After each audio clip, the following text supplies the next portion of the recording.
Bismillahirrahmanirrahim. Assalamualaikum warahmatullahi wabarakatuh. Selamat malam dan salam sehat selalu untuk kita semua. Pada pertemuan kali ini kita akan membahas tentang desain eksperimen faktorial. Oke, desain eksperimen faktorial ini merupakan salah satu desain atau rancangan yang sangat populer di dalam eh, ranah-ranah rancop dan juga desain eksperimen ya. Karena banyak manfaatnya, bisa melihat interaksi beberapa faktor dan lebih melengkapi kekurangan-kekurangan yang terdapat pada rancangan acak lengkap atau desain acak sempurna. Nah, di sini dapat diterapkan pada berbagai bidang dan dan diketahui bahwa respon dari individu merupakan akibat dari berbagai faktor secara simultan dan menunjukkan bahwa percobaan atau eksperimen satu faktor akan menjadi sangat tidak efektif seperti yang ANOVA yang pada RAL ya, mengingat respon yang muncul akan berbeda jika kondisi faktor-faktor lain berubah. Nah, oleh karena itu, banyak bidang terapan memerlukan rancangan percobaan yang menggunakan beberapa faktor sebagai perlakuan pada saat yang bersamaan. Sebetulnya, desain faktorial ini dapat diterapkan pada analisis regresi. Nah, percobaan dengan rancangan faktorial digunakan jika faktor yang digunakan dalam percobaannya lebih dari satu. Rancangan ini atau desain ini memungkinkan kita melakukan kombinasi antar level faktor.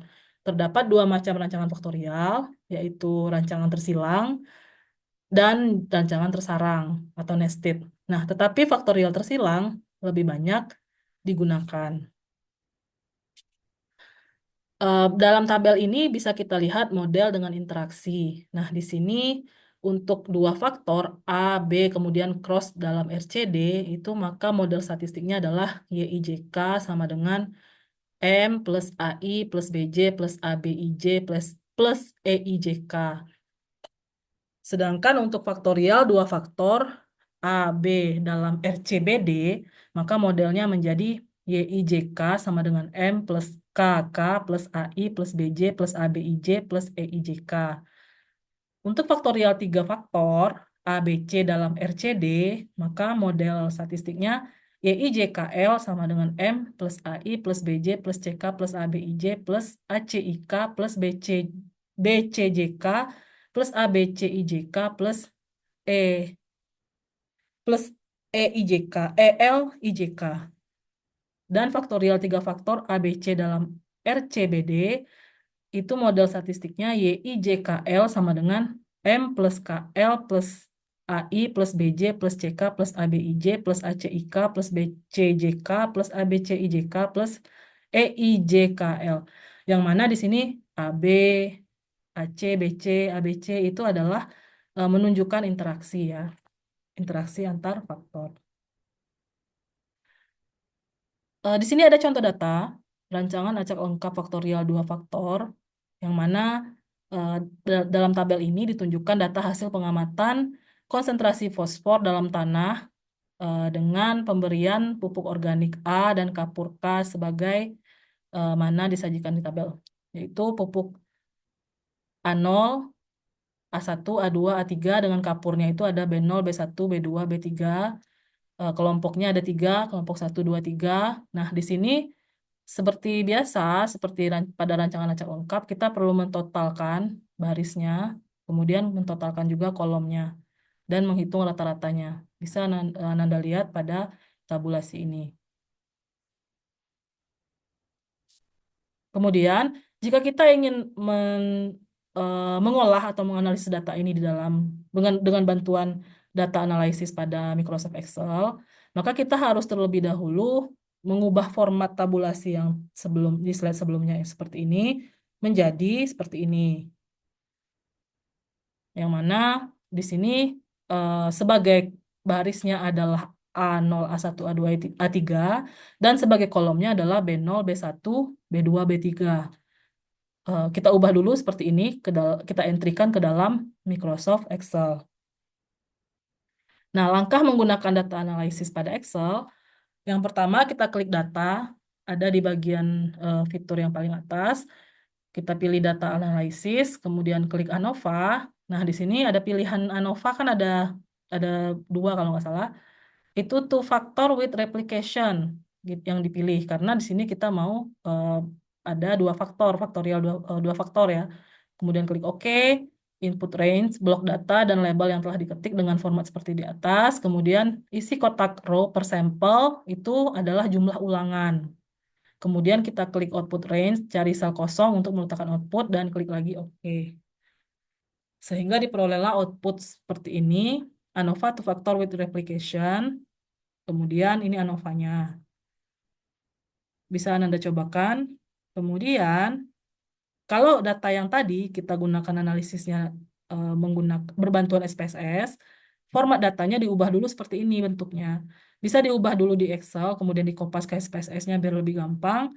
Nah, di sini eh, ANOVA pasti akan seperti ini ya, walaupun ANOVA yang RAL kemarin tempo hari yang DAS itu walaupun datanya ini lebih rumit, tapi bentukan sebenarnya pada dasarnya prinsip untuk mengentry itu hampir-hampir sama semua ANOVA ya.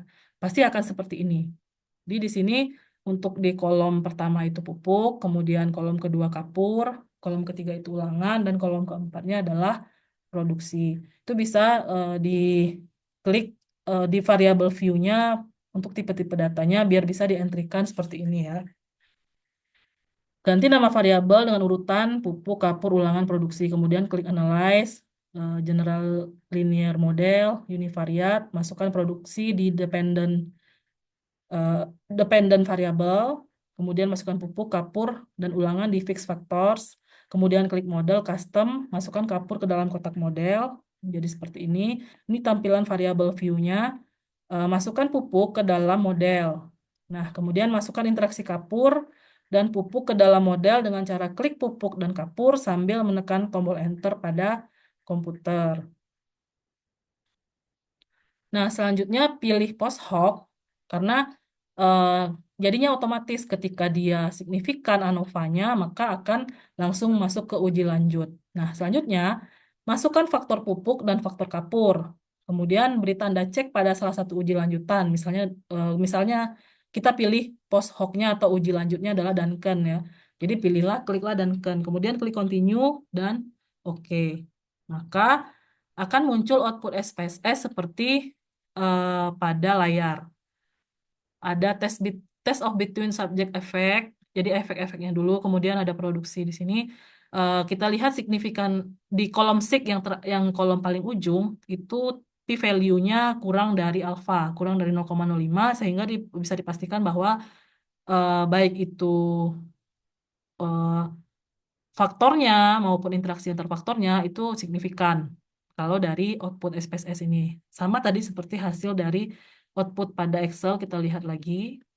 Nah, di sini p-value-nya 1,2 kali 10 pangkat min 22. Jadi itu nolnya udah 0,00000 sampai 22 kali ya.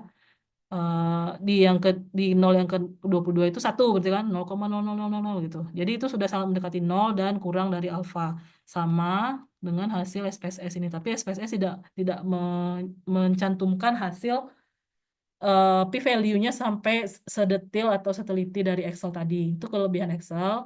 Kalau kita ingin hasil yang memang benar-benar eh, teliti desimalnya, ya silakan pakai Excel. Kalau kita cukup dengan seperti ini saja, maksudnya, oh ini sudah nol nih mendekati nol, jadi udah kurang dari alfa ya udah pakai SPSS.